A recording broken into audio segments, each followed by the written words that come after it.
Hello and welcome back to episode 42 of the Early Bar Football Podcast. Not that Early Bar Football Podcast, which Ed said on Thursday. We're not Peter Crouch. That Early Bar Podcast with me, Early Bar. Early Bar. Very good.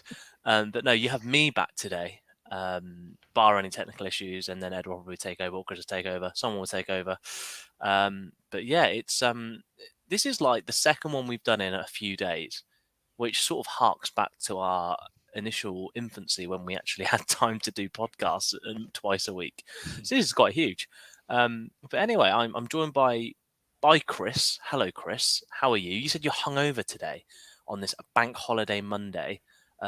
Talk to me about your weekend. Yeah. So it has been quite a heavy weekend. Obviously, we do say drink responsible, Of course. and that, which I definitely have not done over this weekend.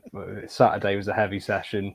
Yesterday was the end. It was our end of season do yesterday, and one player won the player of the season for the third team. Excellent. Congratulations, Chris. And just to give the fans what they want, what position do you play, and why do you think you got player of the season? What was the speech like? What was your speech like? I didn't do a speech. No. Thank goodness I didn't do a speech. It's obviously I had a fair few dark fruits at that point. But yeah, obviously play up front. Was it your goals that got you that trophy? All round play. Yeah, it was definitely more all-round play because striker with 3 goals all season's probably not the best. Probably not the best. Must be, yeah, He's not really the best. Enechebe's in the chat. Exactly. To be fair, I am that sort of style of player. Just unit up front. I'll hold it up, lay it off. You know. Oh, there you go. Wonder what your assist record's like. I can't remember getting many assists. To be fair, You're like Bobby Firmino with better teeth. Exactly. Better hair as well, I imagine. But yeah, so congrats to Chris for winning Player of the Season. That trophy looks like it's straight out of Whitney Trophy Centre as well. Yeah. Love to see it. The Whitney District Football League is keeping Whitney Trophy Centre afloat for the past decade or two. I know I've got a few in my garage somewhere.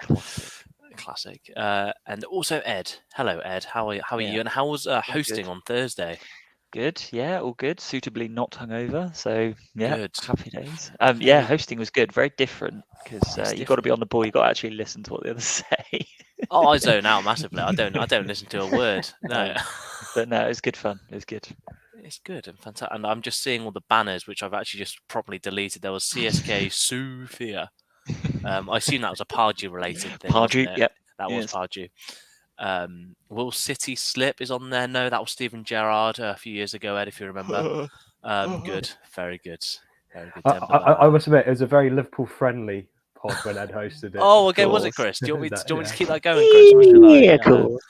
Should I bring the scales back to neutral? Yeah, We're not. Yeah, just like Moon Knight, how they have to balance the scales out. Oh, very Spoiler good. alert, by the way. If you haven't seen Moon Knight. Yeah, I've been binging Moon Knight on Disney Plus, which is very good. Another Marvel series. Oscar Isaac, great casting, I think. Very good. His British accent is a bit sketchy in places, I will say, Chris. It is, but it makes character even better. I guess so. I've also been watching The Dropout on Disney Plus, which is very good. It's about have you seen Inventing Anna? I haven't seen it, but apparently it's like that. Yeah. Apparently it's like a scam thing, Mm-hmm. and we're a few episodes in, and basically scamming is happening in the American health industry in the early 2000s. It's very good. Amanda Seyfried is in it. Yeah. Can't pronounce her name, but she has big eyes, and she's a very good actress. I know the one you're talking about now.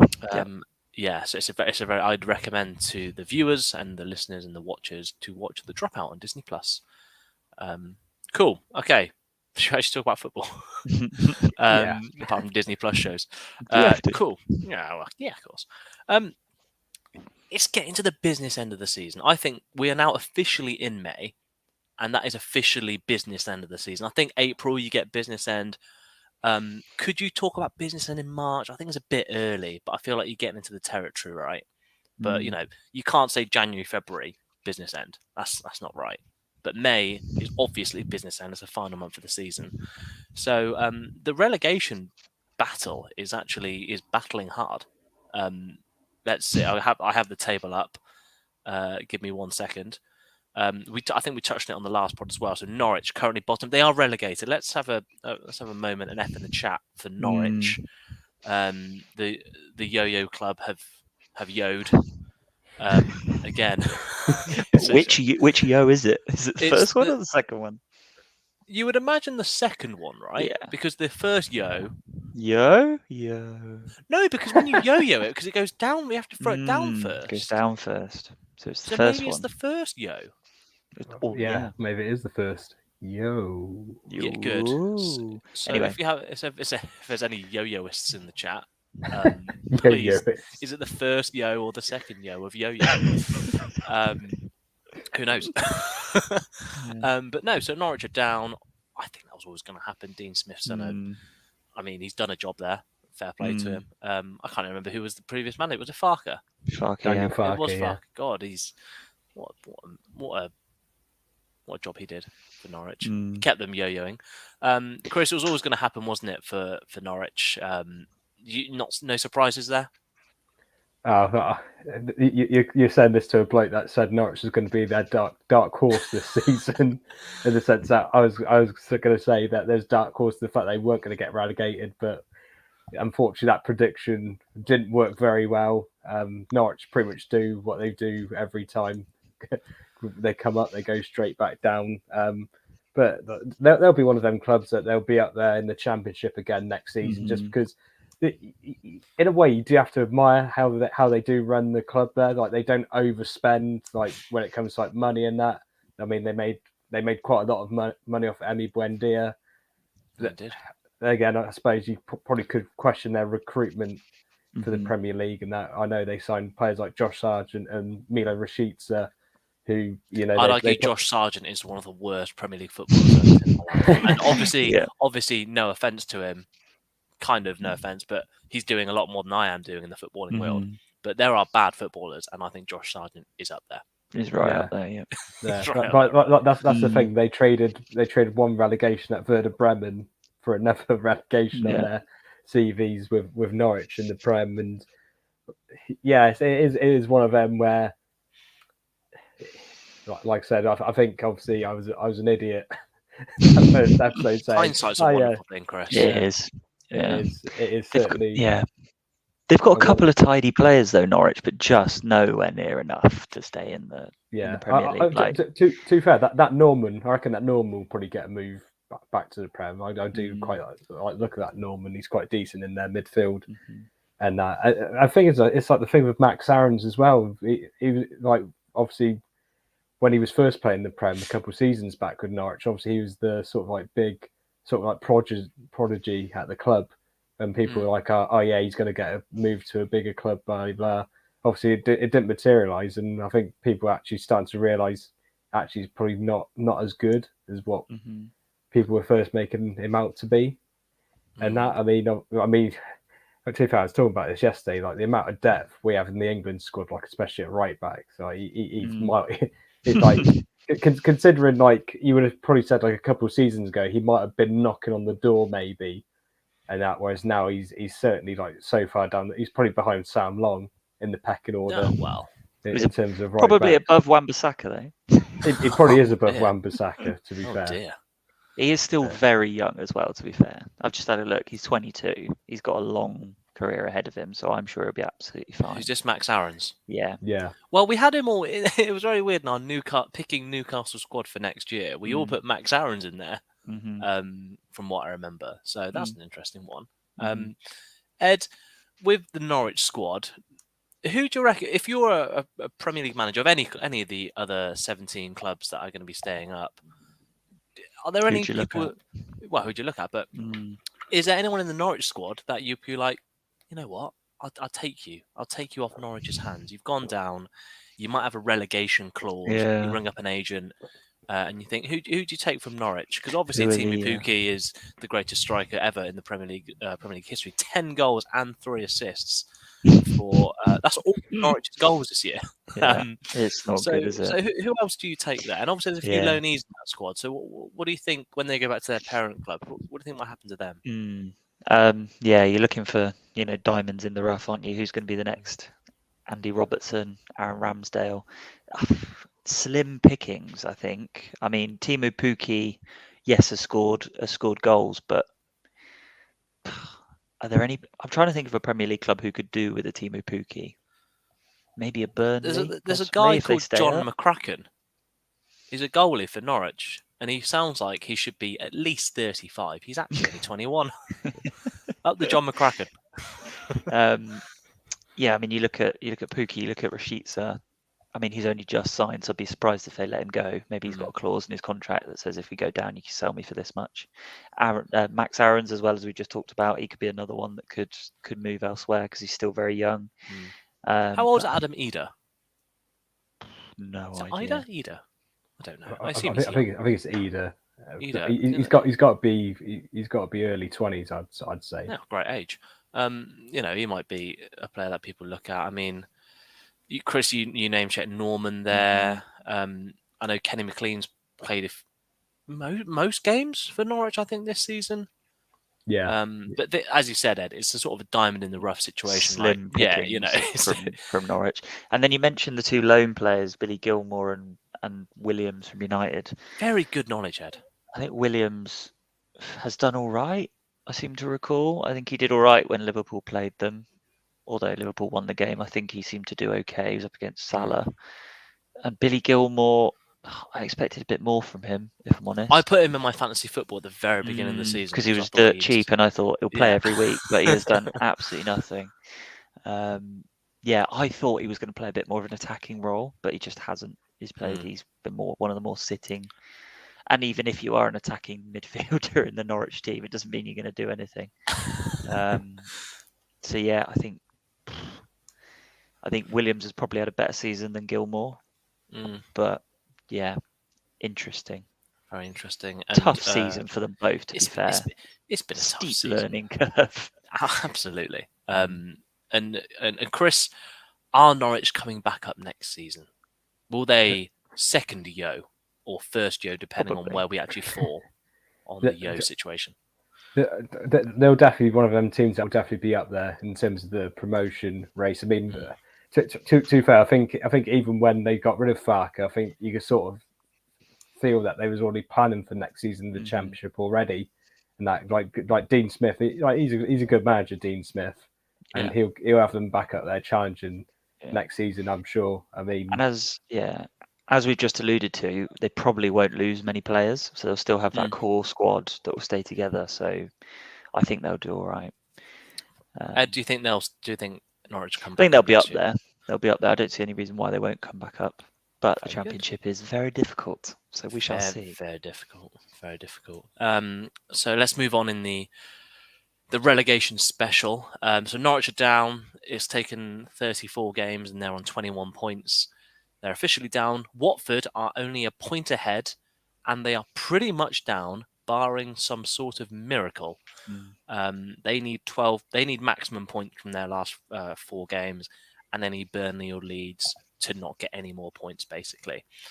What do you have to say about Watford? Again, they live in the Norwich.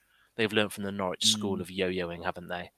I mean, I thought they'd do a lot better this year. I really did. I mean, they lit up the Championship last year. They have very good players. I thought they would have done better.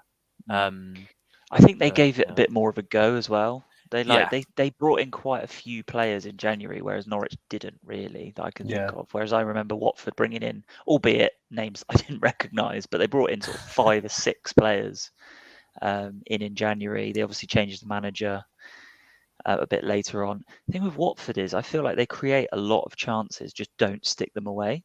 And then, I mean, the game at the weekend, Ben Foster made some unbelievable saves. I know he's getting on a bit now and he's thinking about retiring. Maybe not next year, I don't know. But I know he's setting himself up for life after football, but he's still very good shot stopper.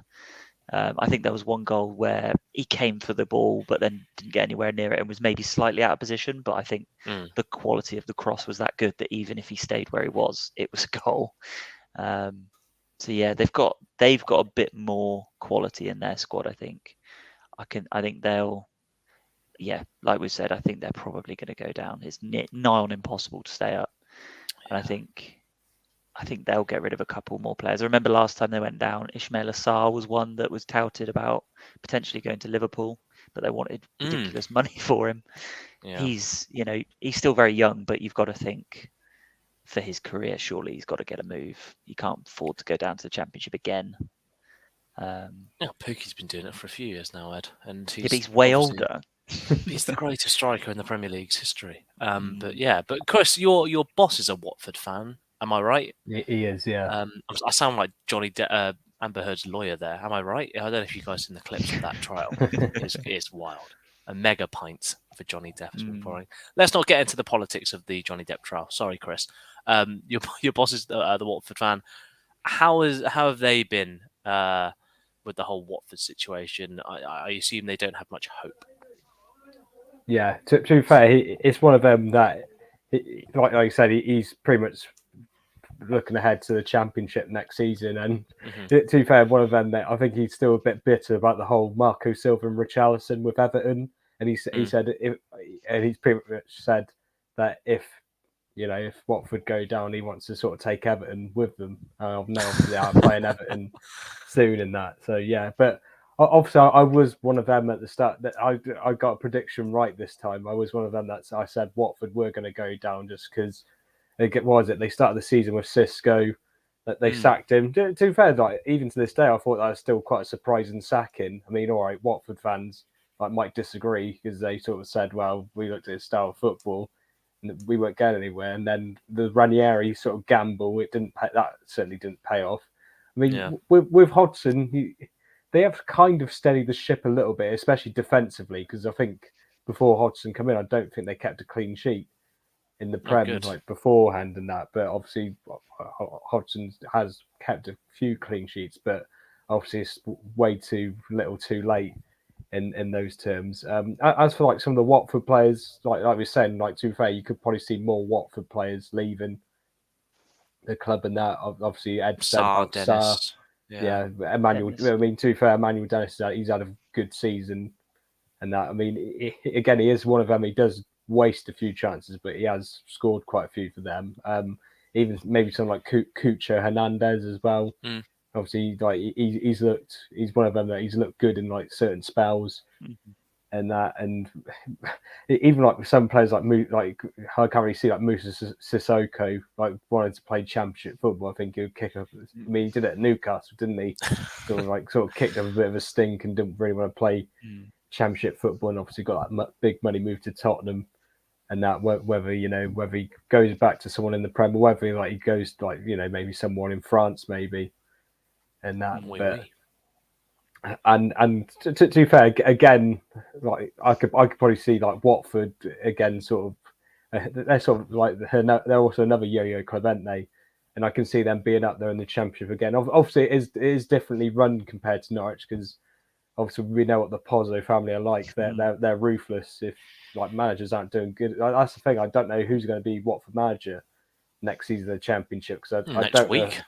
Yeah, exactly. Yeah, I can't really see Roy staying a season of the Championship. Not at his age. Yeah, exactly. Yeah, yeah. Not good for his blood pressure. No, absolutely. I mean, obviously, Championship, obviously games come thick and fast. There and that, but yeah, I wouldn't know who Watford will bring in. To be honest, they can literally bring anyone. I mean, maybe Kike Flores Sanchez for a third spell, maybe. Probably, yeah. What's Xavi Garcia doing? Or Xavi Gracia, whatever his name was. I can't remember. Yeah. What's he doing nowadays? But no, Ed, are they coming back up again? Do you reckon, or not? Yeah, we'll have to wait and see. I think see how many players they get rid of. They've got a lot of Championship standard footballers, that's for sure.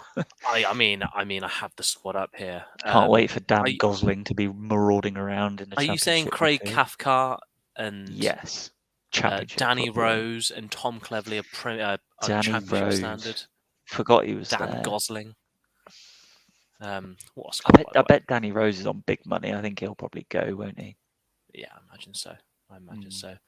But now, okay, so let's carry on this relegation special. Now it's getting a bit tasty because yesterday Everton beat Chelsea and Jordan Pickford and his tiny, tiny hands and his Joe Hart 2.0 passion merchant style of goalkeeping. Ash is here, I can say that.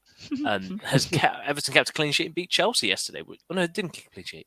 Did they? They did. They Yeah, did. they did. 1-0, wasn't it? 1-0, I thought it was 2-1. My bad. I wasn't even watching the game. So Everton now, there were some results have been going against them. Leeds did Leeds win at the weekend? No, they got battered 4-0. No. So But Leeds they have are now been doing well. Yeah, Leeds were 1 loss in 5. Burnley are also 1 loss in 5. So results have been going against Everton, and then they pull out this massive win against Chelsea. So now Everton are on 33 games played, 32 points. That means they have a game in hand on Burnley and Leeds, who are on 34, so 2 points above them, but Everton have that game in hand. What do you think about this, boy? This is quite an interesting one because part of me thinks Everton have not too good of an infrastructure, but they're not a championship club. I think we can all agree in terms of stature. I know history gets bandied about, but Everton are not, I don't think, historically a championship club. But they've been doing terribly and they deserve to be there. But it would be funny. Right? It would be funny. That's where my head's at. Yeah, it would. I don't know, Ed. What are your thoughts on your reflections? Yeah, given the amount of money they've spent, given their optimism over the last couple of years, they've been, they're touting that they're going to build this new stadium that's going to be amazing. They've invested, £500 million or something over the last 5 transfer windows or something. I can't remember what it is. And then for them to go down, just would be very good. Beggars belief, isn't it? It's so as a Liverpool fan as well. Yeah, it's gotten to the point now where, like, the Merseyside derby was a couple of weeks ago. It wasn't even that big a fixture. It was a case of how many, not whether they were going to actually nick a result. And you look at the way they played in that game; it was embarrassing, really. So yeah, but like you say, they've been in the top flight. They've never been relegated. Have they never been relegated from the top flight? Not in Premier League history, anyway. Yeah, definitely not Premier League history. I don't know. I don't know. I can't remember, but yeah, there's been a lot of discussion on social media and stuff about whether they would be the biggest club ever to go down. Obviously, there's been some other big clubs: Leeds, Newcastle. Leeds at the time, Newcastle, Villa. It probably would be the equivalent of when Leeds went down, wouldn't it? Because given how much money Leeds spent, obviously they massively overspent and messed themselves up financially. Yeah. But that could well be the case for Everton. You never know. Don't know what's going on behind the scenes. But yeah, like you say, I think you watch them play, particularly against Chelsea, and they've definitely. I don't quite know how Frank Lampard's done it, but they've got some fight about them at least. They actually look like they're trying compared to the Liverpool game. It was a complete stark performance from that, and it was a huge result. I mean, Chris and Ash and I sat here the other night and said they look like they're down. After the Liverpool game, they look like they're down. Yeah. And then they pull out that result. It's just ridiculous. This relegation battle changes every week. It really does. And Chris, how if Everton were to go down, how much do you attribute that to Frank Lampard, and what is my question here? My question is, how much do you blame Frank Lampard for this, and how much should that reflect on his fledgling managerial career? Is it his fault? Is it wider forces at play? Should he get another Premier League job? I know the whole Chelsea thing for Frank Lampard and getting the Chelsea job was, a bit sketchy, and people had their thoughts on that. Getting the Everton job, people also had their thoughts on that. So what do you think about the relationships and the interplay here with Frank Lampard and his job and his managerial career? So to answer your first point, I made many points there. Sorry. Yeah. It's not Frank Lampard's fault. Don't get me wrong. If Everton do go down, he will have to take a bit of a blame. It will be partly his fault, but obviously, you look at the whole Rafa Benitez appointment. There was only one way it was going to go. It wasn't going to end nice, was it? I mean, it was a bit of a baffling appointment because I think he was Moshiri's guy as well. I think Moshiri was the one in the boardroom that said, "I want Rafa Benitez at at Everton Football Club. Obviously, because obviously they lost Ancelotti last season. Which, side note, fair play to Ancelotti, first manager to win all 5, league titles in the 5 major countries, and that fair play to him. I mean that's a great trade off, isn't it? It's like, yeah, I'll just leave Everton, just go back to Real Madrid. I'll just win La Liga, get to Win the Champions lottery. League. So, yeah, win the lottery. Yeah, exactly. Terrible. Yeah. Sorry. Yeah, I mean, I'm tiptoeing around the question now, but yeah, I think Frank Lampard, you can't really blame him. I mean, too far, I did see his post-match interview yesterday, and obviously he was talking about how it was nice to have the fans, on their side, cheering them on the way to victory and that. And to be fair, I think Lampard is one of their managers that I think he is sort of someone that would be liked by the fans. I think he's one of them that if he's your manager, you'll love him. Kind of like Carl Robinson in a way. But if he's your manager, you probably love him and that. But obviously, other teams that unless it's Chelsea, because obviously Chelsea fans will always love Frank Lampard for what he did for their football club. And that, but obviously, if he's the opposition manager for other teams, obviously you're not really going to like him that much. I mean, from obviously my Arsenal side of me, it's kind of like I'd love for Everton to go down just to see Lampard get relegated. I'm not going to lie, because it's like some of his post-match interviews this season have been comical in the sense that he won't blame himself. He will say, "Oh yeah, they scored fluky goals and things like that." It's like, well, I mean, defensively, Everton, to be fair, that defensively they were brilliant yesterday, and like I was saying earlier, I mean, Jordan Pickford's probably made save of the season. I mean, it's a great save. If anyone's not seen it, it's a great save. I mean, imagine if Everton stay up by 2 points, that would be one of the main reasons that they stay up, that huge save. He made another good one out literally a minute later, albeit it hit him square in the face and that. But again, obviously, he made himself big as a goalkeeper and that, and made another brilliant save. If Everton do go down, I think Lampard would be stupid not to sort of stay there and try and rebuild, because in a way he has to kind of rebuild his reputation as well. Like you said, it was one of them.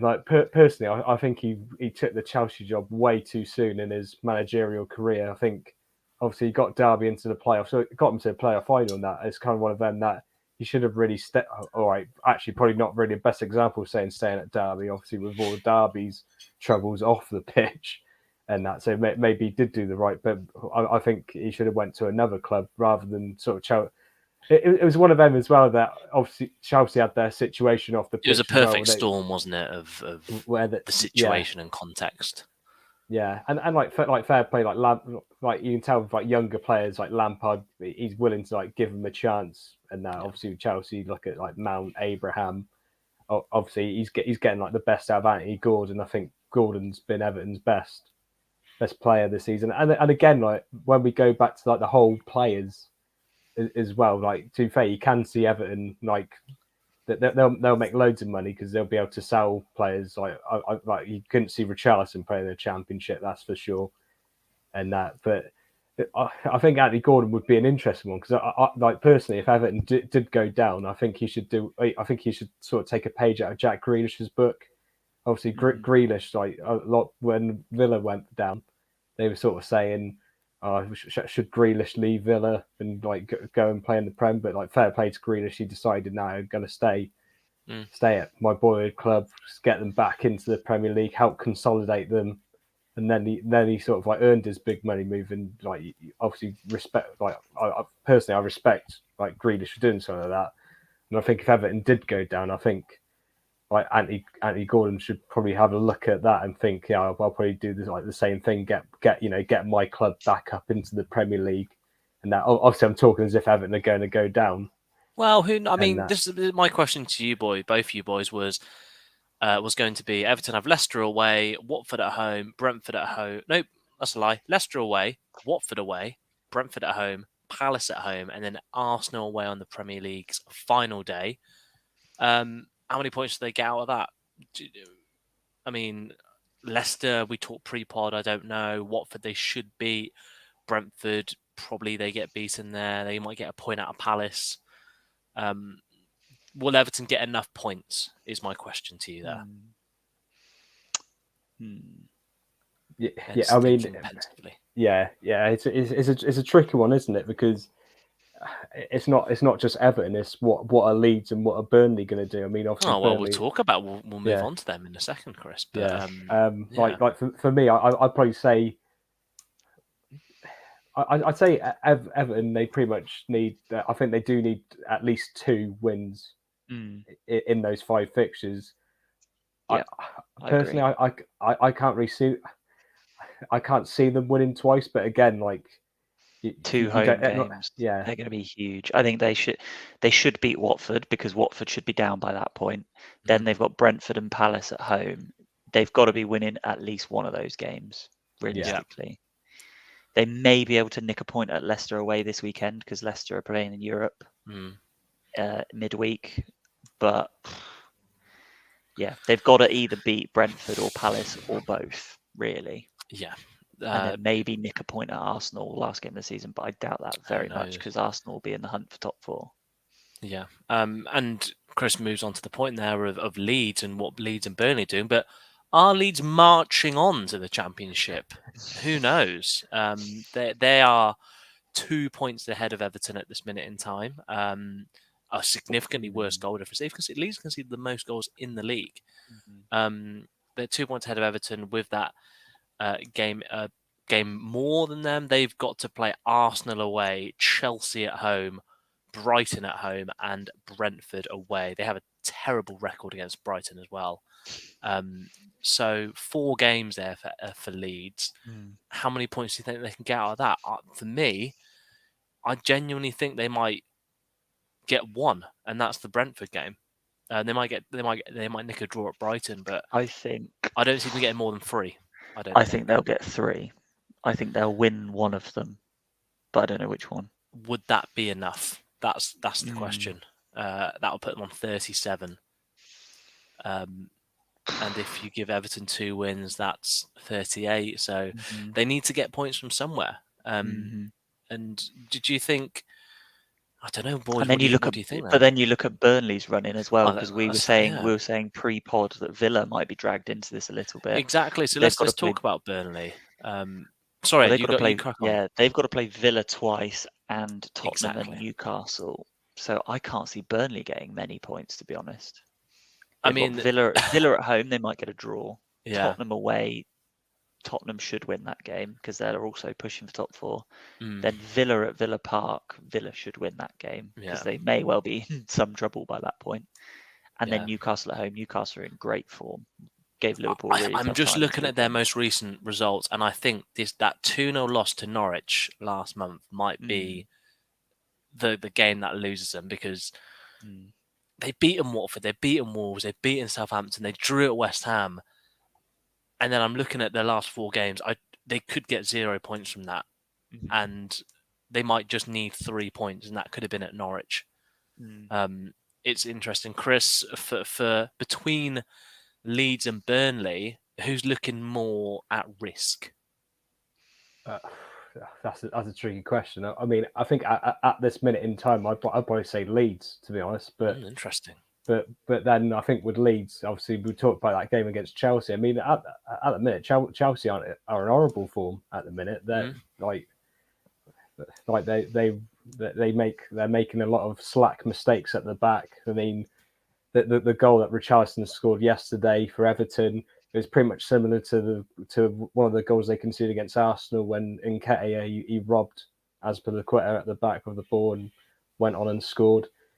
And I think obviously with the off the pitch instance at the minute at Chelsea, I think it is kind of affecting the players. And at the minute they're being dragged back into that top 4 race because I think a lot of us, especially on here, I think a lot of us said, Chelsea's got 3rd place, like that's going to be their spot and that. But you actually look at the points when it comes to Chelsea. And that, I think Arsenal are only 3 points behind them, and obviously Tottenham a further 2 behind, so they are getting dragged into that race. But then that could be a good thing for obviously teams like Burnley and Everton. It's kind of Chelsea will now have more of an incentive to beat. I mean, I know there is a bit of a rivalry, to be fair, between Chelsea and Leeds, and that's they have like a bit of an incentive anyway. But I think that the Michael Dewberry derby. Yeah. What a legend Michael Dewberry was. What a legend. And that so it's interesting. I think you've just got to play it week by week, haven't you? I don't think any of these teams can afford to sit there and go like, right, okay, we might win that one. Like they've just got to take it week by week. You got to try and win every game. Yeah. The fact that Everton have somehow managed to beat Chelsea should give them a lot of confidence, and they've got the most games left. But yeah, so it's going to be an ever-evolving picture, isn't it, really? Yeah, definitely. So Leeds are potentially marching to the Championship. Burnley are Dyching with danger. That's what I've just thought of on the spot. That's if Sean Connery has an interest in Burnley Football Club. But Miss Sean Dyche, apparently he's been to Rock City in Nottingham and living life to his fullest. What a guy. So just for that, because if Burnley great form, Leeds are in great form, Everton have somehow got a win and they can miraculously get a bit of momentum. We talked pre-pod and I made a bold prediction in the chat earlier that someone like Aston Villa could get dragged into this relegation race. There are 3 clubs on 40 points, which is apparently enough to keep you up. The famed 40-point mark. That's Southampton on 35, Brentford on 34 games, and Villa on 33. But we've said Villa have to play Burnley twice. That could really bring them into it. If we go to Southampton's fixtures, they've got Brentford, they've got Liverpool, and they've got Leicester. Brentford have got Everton and Leeds, so if they lose both of those... Exactly. And then the other game that they have is Manchester United, obviously, tonight, and Southampton. So Brentford have to play 3 teams below them. And then Brentford are in good form, though. I mean, 1 loss in 5. To I think they could do a job on United tonight. Well, anyone can do a job on United. They can. Exactly. I mean, Southampton's form is definitely more worrying. Definitely 1 win in 5. And I'll just to finish off this picture, Villa have to play Burnley twice, as we said. They've also got to play City. They've also got to play Liverpool, and then they've got Palace. So it's very, very interesting for Villa. And these teams on 40 points could well be dragged into it. I don't think they will. But it would be very interesting. Chris is shaking his head. He completely disagrees with me and thinks that when Chris read my message in the group chat, he was like, "What are you drinking / smoking? What are you talking about?" Chris, you don't think that Southampton, Brentford, or Villa will be dragged into this at all, do you? No, I think, like, to be fair, I know they talk about the whole magical 40 points. I think that will be enough, especially this season. And to be fair, I can't see, like we were saying earlier, I can't see like Everton, Leeds, and Burnley I can't really see any of them really getting to the 40 points themselves. I'm going to clip that. 3 teams. Well, we said in our group chat that we think 35 points might be enough this year, but we did. But given the results of the weekend, it might be a bit more than that. 37, maybe. I mean, it would be interesting. I mean, I think it could be 37 because we said Everton may well get sort of 5 or 6 points. Maybe we said that Leeds and Burnley might win 1 more. That would put them all on 37. As you said, Ed, it's, I said 35, 36, maybe like a week or 2 ago. And in that week or 2 period, things have changed a lot. So it's an ever evolving picture. But it's a very interesting one. The Premier League is sort of just changing week by week. Finally poised. They're teasing me. You're naughty. It's very interesting. We'll see how that goes, and then we don't need to talk at the top of the Premier League because that's boring. But relegation. Let's just end this with a nice ribbon. Chris, Norwich are down. Watford are pretty much down. Who's that last team? Everton. Ed, Norwich are down. Watford are basically down. Who is that last team? I'd love it to be Burnley. I think it might be Burnley. Wow. Okay. So we've gone Burnley and Everton. And just for me, I will say Aston Villa. Oh, it could because be Leeds. Oh, could really could be Leeds. It's going to be very interesting. It's going to be very, very interesting. I genuinely have no idea where this is gonna land. They should just do like a Royal Rumble. Jesse March, Frank Lampard. Roy. Yeah, glad Roy's not in there because he's very old. That would be terrible. Be Mike Jackson and Ben Mee, wouldn't it? Ben Mee. Yeah, they'd probably win. Yeah, Ben Mee will probably win. So yeah, that's very interesting. That's the Premier League sort of relegation battle. Boys, is there anything you want to say on the relegation battle before we move on? All right, whilst I type out and buy some time for this next banner. I think we've covered it all. Oh, very good. It's just gonna be tight. It's gonna be very tight. And now, thanks for that, Ed, because now that's given me enough time to write out this next banner, which is Russia sanctioned further by UEFA. I've not done very well here to do these pre-pod, but breaking news. As of it was 9 minutes ago, but I haven't refreshed my page, so it's probably more than 9 minutes ago. Russia have been barred from competing in this summer's Women's Euro 2022. And Chris has also mentioned that Russian clubs will also be banned from UEFA competitions next season. So there'll be no Zenit, there'll be no CSK in Moscow, CSKA Moscow, as they're actually called, I found out. And I can't think of any rogue Russian team. Rubin Kazan, none of those bad boys. Do you remember that Anzi Makalaka one that Samuel Eto'o played for? Yeah, God, what a throwback. Gee, Roberto Carlos played for them, didn't he? Yeah. God. Willian. Wow. Willian. Oh my God. What happened to them? I mean, I kind of know what happened to them. The Russian oil money fell away, I imagine. I think they're like down like the fourth tier of like Russian football. Like, good. Like Always a feel-good story. It's like a massive fall from grace. Like, to be fair, I think like the chairman literally just said one day, I'm not putting any more money in my pocket for this football club, and It's then a shame. Yeah, then they just fell away. So they've been sanctioned. Russia's bids to host Euro 2028 and 2032 are now ineligible, which I think is pretty much a given. This is obviously for the invasion of Russia, so just not very good for Russia at the minute. In the footballing terms, I think it was always going to happen with UEFA and FIFA. They've sort of followed each other's lead there. So that's a Russia update. And I've just got a notification here. Fulham have won the championship because they have beaten Luton Town tonight. And guess how many goals they've beaten Luton by tonight, guys? 4-0. It's 7-0. Oh, blimey! Yeah. Blimey. That's quite shocking because obviously Luton, they're in the playoff places, and I mean Luton are in the last playoff place. Their goal difference is now down to 7, so that's been hit against. Fulham now have hit 106 goals. I assume Mitrovic is hitting 106 of those because he's got 1,000 goals this year. He scored 2 of them, yeah. Yeah, of course. I mean, Carvalho, Liverpool legend, was on the score sheet. Oh, there we go. So Fulham, another part of the Yo-Yo Club, are there. Forest, Huddersfield, Sheffield United, and Luton are currently in the playoffs. Middlesbrough, Millwall could nick it. Luton have got to play Reading last game of the season, though. So Reading will do terribly. So yeah. Who do you reckon comes up from the playoffs there? Just a very quick one. I'd like to see Notts Forest back in the Nottingham Forest back. Yeah, no, Notts Forest again. Yeah, come on. He's done it again. Thank you very much.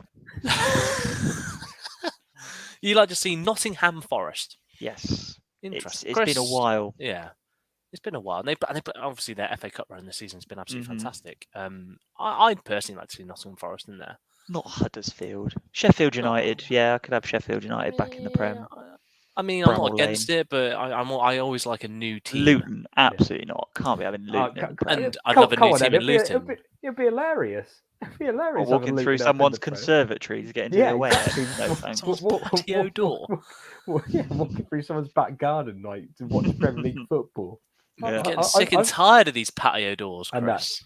I mean, I want Nottingham Forest skirts to the Prem just because they've been away for far too long, and to be fair, like watching their FA Cup run, like they play some outstanding football. Mm-hmm. And I've watched like a few like Championship games, obviously when they've been playing, and like the job that Steve Cooper's done there is just absolutely unbelievable. I think when he joined, they were bottom, like right at the start of the season, and obviously, I mean they could still go up automatically as well. I know they've got a huge game against Bournemouth. I want to say that's tomorrow night.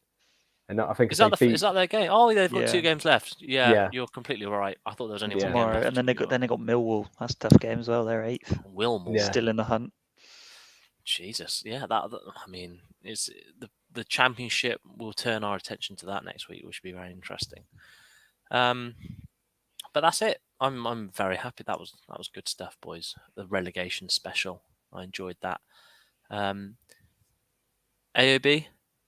Anything you want to say? Anything that happened in football this week, or just life that you want to talk about? I'm gonna see Doctor Strange in the Multiverse of Madness on Thursday night. I'm gonna be seeing that's out on Thursday, so you've got your tickets well and truly on it there, Chris. I'll see it next week. Very good. Another and start with Marvel, end with Marvel. That's very good. Marvelous, you would say. Stop it. Good. Very good. Very good. Ed, have you got anything that you want to say, or forever hold your peace? No, just that we'll be back stronger, I'm sure. You're on the wrong podcast. You're on the wrong podcast. Desperately trying to fill the void that is Tom Fordyce. We still have our foreskin. That's a Peter Crouch podcast joke. Somebody clip that. No context tag. People have to know what that means if they. I mean, people only get that if they watch Peter Crouch podcast or listen to it. So that's very out of context. But no, that's it really. Chris, will Cameron Brannigan stay? I personally think someone will pay the release clause, and I reckon he'll go. Do you agree with that, Ed? Yeah. What is his release clause? Does he have one? Yeah, I want to say it's just over $1 million. I reckon he's been a good servant to the club, but I think he's what a legend. Yeah, I think he needs to play a higher standard. Unfortunately, it's one of them. I'd love him to stay, but like I love it. He should be playing in the Championship. Footballers' careers are short, aren't they? They've got to be. Exactly. They've got to be fickle at some point. Exactly. Right. Okay. We'll end it there. Thank you very much for watching and listening on this episode. If you enjoyed this, then like, subscribe, and follow, and do all that good stuff. We'd appreciate it. Share the love. Pass the pod. That's another Peter Crouch we've stolen from. So yeah, right. It's we're getting sued. We're getting sued. We're getting sued. Yeah, we're getting very sued. All right, waving goodbye. See you later.